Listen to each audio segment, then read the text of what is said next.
Hi, it's me again with Corel Draw Tips and Tricks, and today's video is about measuring guidelines, people that use guidelines for drawing and different reasons. And, you could figure things out by, let's just take away that one and let's set our nudge factor on 5 inches. And let's Control D and make a duplicate, and we can nudge that over, and that guideline is 5 inches from the other one. And to prove it, we can take the parallel dimension tool, and as long as you have snap to guidelines on, it'll snap to that guideline. And as long as you kind of relative, you can see that's 501.5. As long as you're relatively parallel, it's going to show you 5 inches. But my friend Eskimo has come up with a macro for measuring that distance, and I'm going to show a link at the bottom. It's guideline distance. We'll get rid of this right here, and all we have to do is shift select those two guidelines, and it tells us that they're 5 inches apart. And you can right click on them and make them a lot more decimal precision.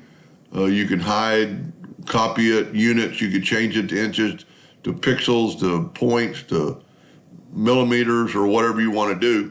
So this is pretty handy because you could measure, and I'm just holding down the shift key and selecting both those guidelines, and you can see that that one is 3.167, and because I've got my decimal place pretty far, if we go this way, I've got 3.17, and you can change your decimal place here. So you can make it 3 points, you can make it as long as you want. But inside here's macro, which is really cool. Hold down the shift key and you come up with that 1.667. And see this, I bet you his is right and this is kind of wrong because of the fact that it's maybe teetered a little bit, because you have to be perfectly parallel. So this time we'll hold down the control button and make it right angle.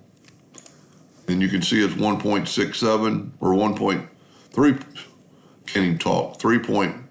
So now it's the same as it was. Let's use his. So that way it's actually more accurate, because you've got to be, when it's that defined, 3.1667, 3.1667. So you have to be perfectly, now if you're that precise, and some people need that, so maybe that's it. But I'm going to leave at the end of the video, I'm going to leave it, and here it is right here. It's macro guideline distance, and I'm going to leave this link at the bottom of the video. He's got a lot of free. He does this for free. He loves helping the community, and he's actually a member of Corel community. Anyway, I hope that helped a little bit, and thank you for watching.